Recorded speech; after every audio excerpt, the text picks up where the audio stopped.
In East Africa, we started this H2P program since December 2008. In Kenya, we have one of the biggest slum area in African continent. Kenya Red Cross identified the women association in this slum area, and then educate the ladies. And then when they share the information with these women association members, they can also teach others and then disseminate the key messages in the house. This project helped Kenya Red Cross, for example, to reach out to some areas which have never been reached previously.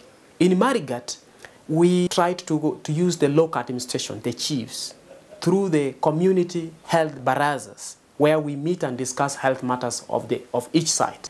That success at community level can be seen very well. We have a strategy, or we call it door-to-door campaign. We have integrated with the Minister of Health to ensure that we are able to reach house to house and pass the information to the household members. Each community worker has been assigned 30 households to attend to 4 times each per month. The school we went to has a population of 3,030. It is overpopulated. They are very vulnerable to the spread of viral infections. That's why the school was hit hard by the H1N1 outbreak late last year. Schools, therefore, became our target. Children can bring these messages to their friends or their family in the community. Let us maintain hygiene and fight against H1N1. Uninfected person may cough, all have sore throats, fever, headache, chills, and fatigue. Not forgetting diarrhea, vomiting, sneezing, and stuffy nose.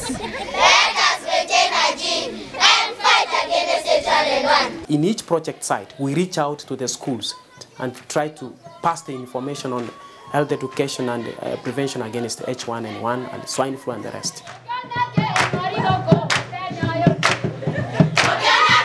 The message is, let's learn on how to prevent H1N1 and other infections which pass on this way of transmission. Let's learn on how to adopt better ways of using handkerchiefs. Let's know how we greet each other. Let's learn hand washing techniques. What is the better way of hand washing?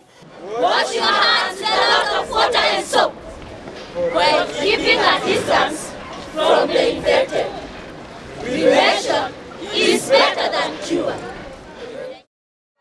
This message is now part of us.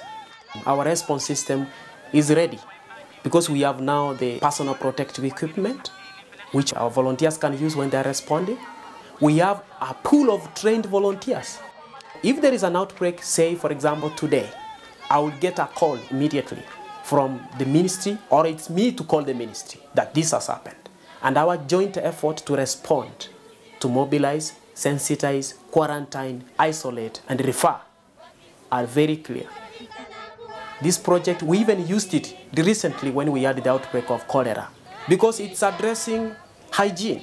We find ourselves party to other projects in HIV, in sexual reproductive health, in blood donor recruitment, in first aid. It is just there. This project should not end. Kwaheri tumeza kwa tumezijua.